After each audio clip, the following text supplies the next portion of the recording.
Bonjour Michel Fayad. Bonjour. Merci d'avoir accepté notre invitation cet après-midi dans le Grand Journal. Vous êtes spécialiste du Moyen-Orient, professeur de géopolitique des hydrocarbures à l'Institut français du pétrole. Donald Trump a déclaré ce midi qu'Israël et l'Iran avaient violé tous les deux le cessez-le-feu que le président américain avait annoncé tôt ce matin. Des frappes israéliennes ont été identifiées il y a quelques minutes dans le nord de Téhéran contre des installations radar. Michel Fayad, pourquoi d'abord Donald Trump cherche-t-il à imposer aujourd'hui, après 12 jours d'affrontement, un cessez-le-feu? Est-ce que c'est d'abord et avant tout lié peut-être à la grande sensibilité de son électorat MAGA, au risque d'embourbement de l'armée américaine au-delà des frontières américaines? En fait, je pense que vous avez complètement raison parce que, en fait, il vient de tweeter encore comme quoi il ne veut pas de changement de régime. Et donc, je pense qu'il avait peur que si la guerre se prolonge, eh bien que finalement le régime finit par tomber parce que dans ce régime, il y a quand même eu l'assassinat de Soleimani par lui en janvier 2020. Sur l'aéroport de Bagdad. Absolument, mais il faut rappeler que donc les assassinats de personnalités les plus importants du régime, c'est lui qui a commencé, en janvier 2020. Ensuite, dès le 13 et 14 juin, Israël a tué le chef des gardiens de la révolution islamique, le conseiller militaire du guide suprême, le chef de la force Al-Quds, qui est la force d'élite des gardiens de la révolution, qui avait remplacé Soleimani, le chef des services de renseignement des gardiens de la révolution et son adjoint. Les 5 en 48 heures. Et en fait, dans ce régime, il ne reste plus que 3 personnes qui comptent. Il reste le guide suprême, Ali Khamenei, et il y a 2 anciens chefs des gardiens de la Révolution qui sont en réalité les 2 piliers des gardiens, même s'ils n'ont plus le poste chef des gardiens, mais qui donc chacun d'entre eux est resté plus de 10 ans à la tête des gardiens. Donc il y en a un, il s'appelle Mohsen Rezaï, et l'autre s'appelle Mohammad Ali Jafari. Ces deux-là sont vraiment les 2 ténors des gardiens, avec donc en plus le guide suprême. Ce que je sais, Israël le sait, et les États-Unis le savent. Donc en fait, si la guerre se prolonge, il est très possible qu'Israël finisse par liquider 1, 2, voire les 3. Et dans ce cas-là, le régime... Et donc le régime s'effondre. Disons que les gardiens de la Révolution contrôlent quand même les 2 tiers de l'économie du pays, contrôlent l'essentiel des armes, les armes lourdes, les ports, les aéroports, etc.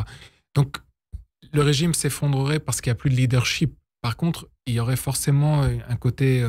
une force de déstabilisation à l'intérieur du pays. Trump s'est inquiété il y a quelques minutes du risque de chaos. Mais justement, c'est ça que je suis en train de vous dire, c'est que si le leadership est tué, alors effectivement, il peut y avoir un chaos qui s'installe. Mais maintenant, la question qui se pose, c'est en fait, vous êtes en train de laisser la tête du serpent. En fait, vous avez coupé sa queue, mais vous lui avez laissé la tête. Ça n'a pas... Dans quelle phase est-ce qu'on entre maintenant, Michel Fayad? On parlait avant cette guerre de la guerre entre les guerres pour exprimer cette idée d'affrontement ponctuel, parfois par proxy interposé entre Israël et l'Iran. La guerre entre les deux a eu lieu maintenant. Par quoi sera-t-elle suivie?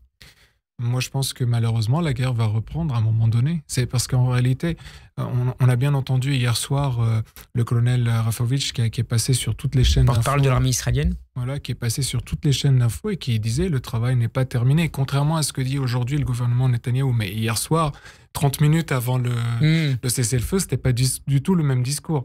Et donc, il y a quand même une frustration, on le sent côté israélien. Une frustration qui est très claire, ce que vous avez entendu que le ministre Katz qui a parlé, qui voulait réagir vraiment durement contre l'Iran. On avait le Channel 12 israélien, le Canal 12, qui avait dit comme quoi le bureau du Premier ministre Benjamin Netanyahou voulait frapper très fort l'Iran. Et là, le bureau du Premier ministre a précisé il y a quelques minutes, je le vois justement sur la chaîne N12, a expliqué que tous les objectifs militaires avaient été remplis par Israël et qu'il n'y aurait pas d'autres frappes. Il le précise à l'instant. Oui, mais enfin, honnêtement, c'est pas ce qu'ils pensent réellement. Ils sont en train de dire ça parce que d'un point de vue politique, par rapport à Donald Trump, par rapport à l'opinion publique israélienne, il faut bien dire ce genre de choses. Ils peuvent pas dire qu'ils ont obéi aux ordres simplement de Donald Trump. Qui a dit qu'il y a quelques minutes, je ne suis pas content d'Israël. C'est pas une phrase anodine quand même. Oui, mais en fait, c'est un point très intéressant que vous soulevez parce que les gens ont tendance à croire que c'est l'amour fou entre les États-Unis et Israël. Et effectivement, Israël est soutenu par les États-Unis militairement, etc., et financièrement aussi.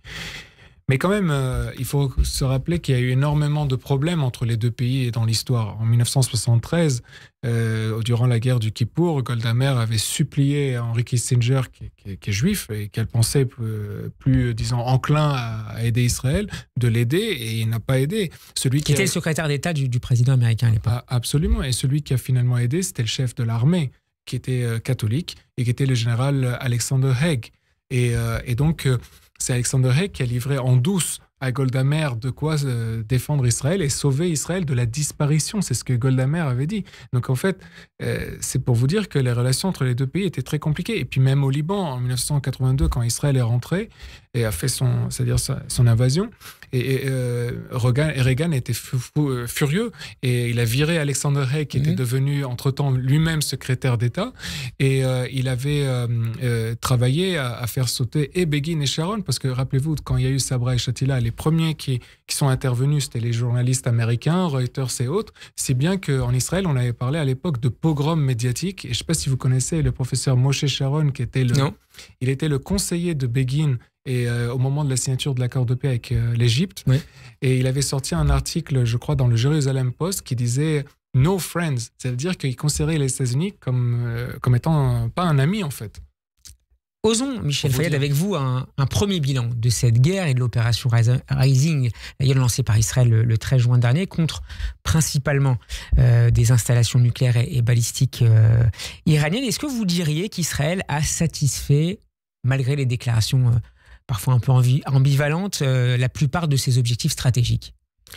En tout cas, il est clair que les sites nucléaires iraniens ont été largement affaiblis avec l'utilisation notamment des armes américaines. Et puis même avant cela, Israël avait été en train de frapper, vous savez, sur les entrées d'eau, d'électricité et d'air pour la centrale de Fordo. Donc vraiment, Israël et les États-Unis, moi à mon sens, ont endommagé fortement les sites. Maintenant, le problème, c'est qu'il y a beaucoup d'incertitudes. Je rappelle qu'on ne sait pas à combien de profondeur était la centrale de Fordo.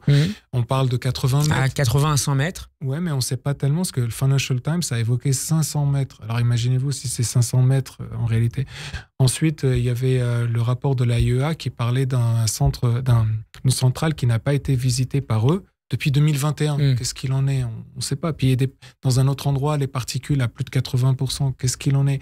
Et aujourd'hui, on a parlé aussi il y a quelques jours d'un autre site enfoui dans une autre montagne beaucoup plus difficile d'accès. Donc il y a quand même des zones d'ombre sur ce programme nucléaire. Absolument. Et il y a 2 jours, vous avez peut-être vu ça, Benjamin Netanyahu disait qu'il y avait une partie de l'uranium enrichi qui aurait été déplacée des centrales et cachée, mais qu'Israël sait où est-ce qu'il est. Donc qui aurait été déplacé de Fordo avant les frappes américaines? C'est ce que Benjamin... Je ne sais pas s'il avait précisé Fordo ou pas, mais en tout cas, il avait précisé que l'uranium enrichi avait été caché, mais qu'Israël a les informations de là où il se trouve. Mais en fait, moi, ce qui m'inquiète vraiment, c'est si les Iraniens ont caché cet uranium enrichi à Qom ou à Mashhad. Et sachant que Qom est à 35 km de Fordo. Et Qom et Mashhad sont les 2 villes saintes chiites en Iran. Et le problème de ça, c'est-à-dire Israël a frappé quelquefois Qom durant ces 12 jours, mais si vous voulez, Israël n'a pas frappé vraiment intensivement Qom.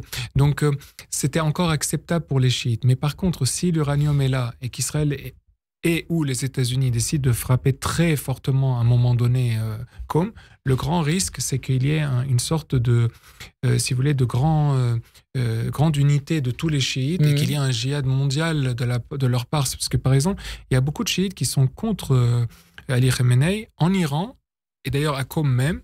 Je parle des chefs religieux. Et en Irak, Sistani n'est pas du tout avec le grand chef religieux en Irak. Chiite. Ils sont historiquement contre la doctrine du vilayat et fakir de la République islamique. Bien sûr. Et d'ailleurs, peut-être qu'on peut dire un mot sur le vilayat et fakir, parce que c'est très bien que vous le soulevez, parce que sur les plateaux, personne ne le soulève. C'est la deuxième fonction du guide suprême Ali Khamenei. Et Vilayat et Fakir, en français, ça veut dire gouvernement des oulémas. Et dans ce gouvernement des oulémas, il n'y a pas que la République islamique d'Iran. Il y a également le Hezbollah, il y a également les Hachel Sha'abi, c'est-à-dire la milice irakienne pro-iranienne.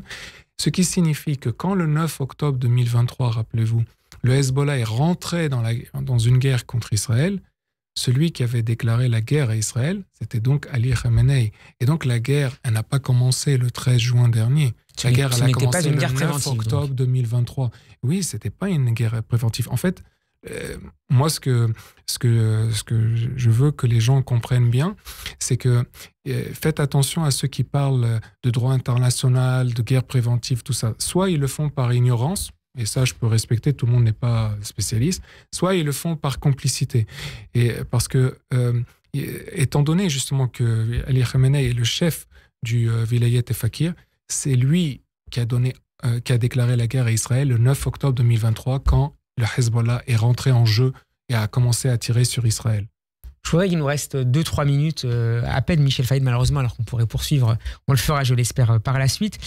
Sur la question énergétique, le cours du pétrole a chuté d'environ 10%, puis je crois que c'est un petit peu remonté depuis à l'annonce d'un cessez-le-feu entre Israël et l'Iran. Comment expliquer la volatilité du marché de l'or noir, et est-ce que la fermeture ou le minage du détroit d'Ormuz, qui avait été évoqué, par lequel transite 20% du marché du pétrole mondial, vous apparaissait comme une option crédible entre les mains des Iraniens?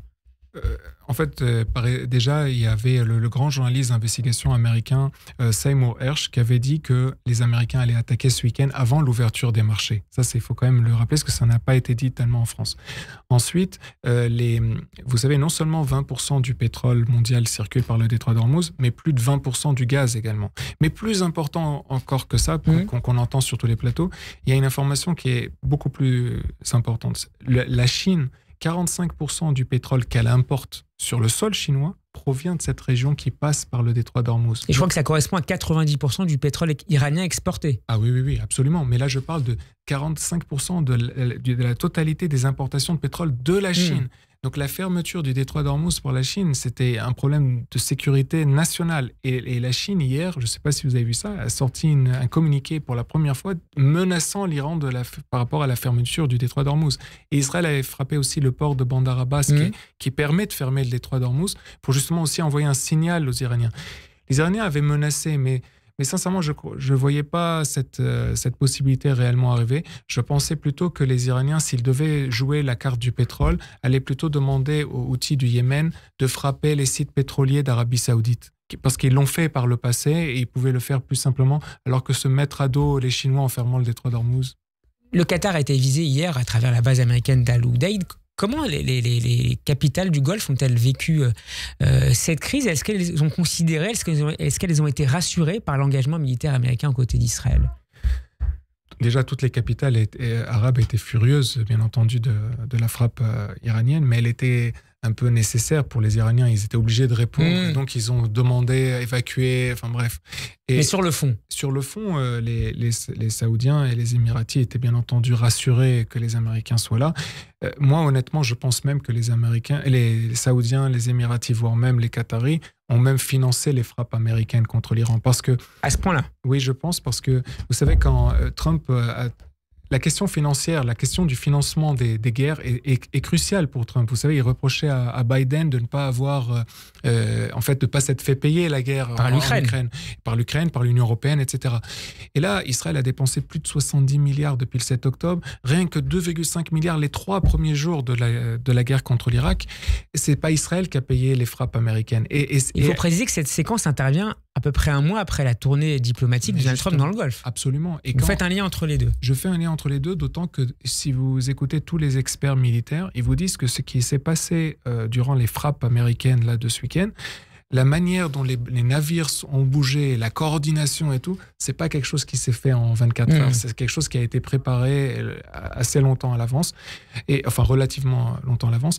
Et donc, moi, je pense que Trump ne va pas demander au Congrès de payer, disons, la facture. Je pense que la facture a déjà été payée. Merci beaucoup, Michel Fayed, d'avoir été avec nous. Je rappelle que vous êtes spécialiste du Moyen-Orient, professeur de géopolitique des hydrocarbures à l'Institut français du pétrole. J'étais ravi de vous recevoir. Merci. On peut vous réécouter sur radioj.fr et vous retrouver sur YouTube et sur les réseaux sociaux en vidéo. À très bientôt sur Radio J. Bon après-midi. Vous écoutez